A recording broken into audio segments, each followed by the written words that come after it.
Archaeogem. Should you buy it? Should you play it? What's it like? Tell us, Cappy. Hold your horses. I'm gonna get to that, all right? I'm gonna get to that because this is the video where I review Archaeogem. Let's go! Alrighty, so what is Archaeogem? How did you find out about this, Cappy? Well, the dev emailed me a code to play the game early. It comes out on the 17th, but I gotta play it early on the Steam release at least. And so this is just my unfiltered thoughts. I played about 3 hours of it last night, and I'm pretty sure that the dev found me because I had been playing Celeste and posting clips of me playing Celeste on TikTok. And so they're like, hey, you like Celeste? This game is like Celeste, but if you were Indiana Jones. I'm like, oh shoot, I'll give it a go. And so I have played about 3 hours of Archaeogem, and now I feel compelled to share my opinions on it. So, like I said, Archaeogem is basically if Celeste and Indiana Jones had a kid, and because you play as the main character, his name is Louise, so not Indy, but like Indiana, but Louise like Louisiana, which I thought was pretty funny. And basically, instead of like the dashes and stuff you do in Celeste, you have a whip, and you can whip these like different flowers or mushrooms or foliage basically, and the level changes. You might get a dash, you might swing from one, you might activate a switch with one, and so the gameplay is very much similar to Celeste in that way. It doesn't feel quite as fluid as Celeste is. And friends, I'm going to talk about Celeste a lot in this video, but it's just because one, the dev did pitch it like it is like Celeste, and also the similarities are just glaringly obvious. It also has this like 8-bit chip tune type style that Celeste shares. Now, I do really enjoy the animations and the way that this game looks, Archaeogem. I think it looks very pretty. The sprite work is good. It plays pretty good. It's not quite as crisp of controls as Celeste is, but also my controller has been sticking recently, so that could also be part of the problem. That A button, let me tell you, geez, it's just sticking like freaking hot glue. That's beside the point.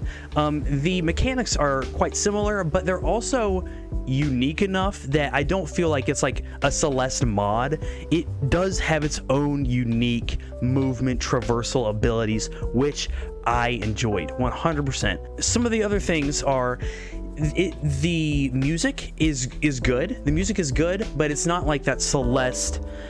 You know, I can think of the Celeste song in my head immediately.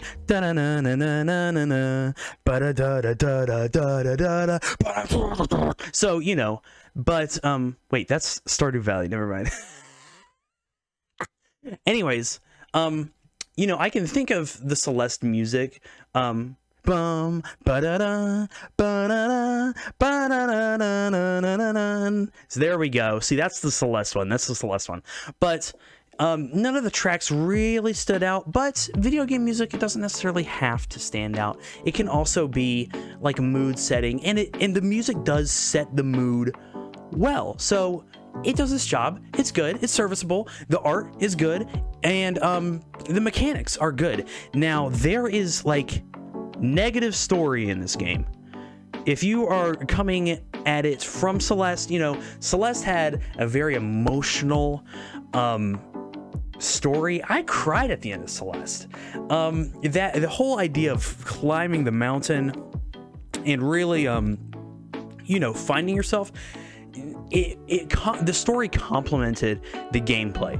There is no story in Archaeogem. You play as Louise, like Louisiana, yeah, Louise, and you try and find the gems, and you find some flowers for your mom, who you meet in the beginning of the game, very similar to how you meet the old lady in the beginning of Celeste. So I feel bad about comparing these two games like constantly, but it just very much screams to be compared.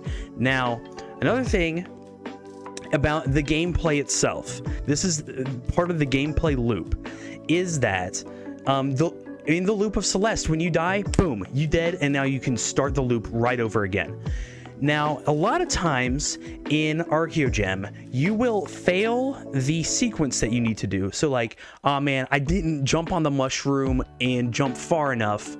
But instead of dying and starting right back to where I can try the jump again, I then have to jump all the way back to where I was to attempt to jump again. So there are some portions of like the pacing of the loop in specific levels of Archaeogem that really it didn't make me mad, but it hurt even more than death.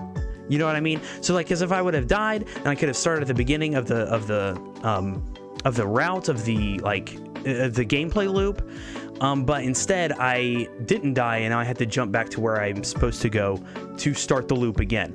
And so there were a few times like that.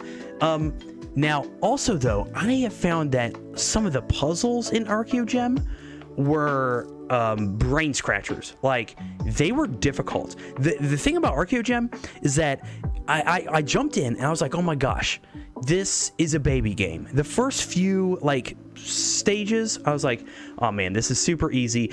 After the prologue, I was like, I mean, it's a tutorial level, but come on. I mean, this is basically just jumping. And I was kind of nervous about playing the game because I was like, ah, man, if it's just like, you know, a worse or a baby's first Celeste, then it's gonna be whatever. This game is difficult. This game is hard, and there are some wild puzzles to figure out in here. And so I would say that if you are a fan of the platforming aspect of Celeste, you will enjoy this game, because the platforming is very, very good. The puzzles to like figure out the routes to do it are very, very tricky, and I was very much enjoying the shot of adrenaline that I got when I finally did the route properly. But, you know, like I said before, though, if you fail the route, sometimes you have to make your way back to where you can even start the route again. But that's okay, you know. I think that this game probably would have taken me maybe 4.5 hours to beat.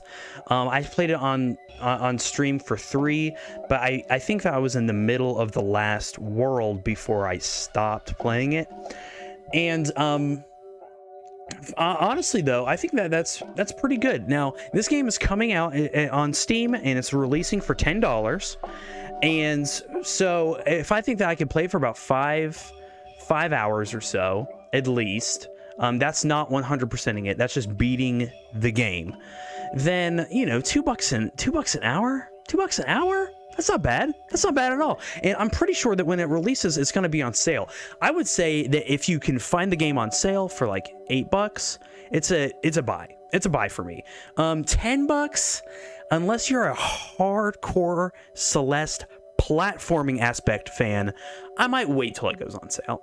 But overall, I'm pleased with it. I thought it was a good game. I thought it was a very good game, and now I did get the game for free. Just saying that again. Got the game for free. So, and they didn't pay me to say any of this. Obviously, because I don't feel like I held back. I don't feel like I held back, friends. I feel like I really went in there, okay?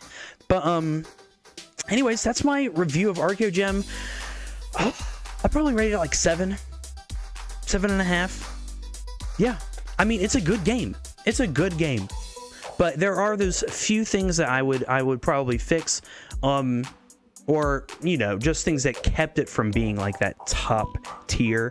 However, for like one person to make an indie game that's 7, that is serviceable when it comes to like how good the platforming is compared to Celeste, which is probably the best platforming game of all time next to Super Mario Bros. 3.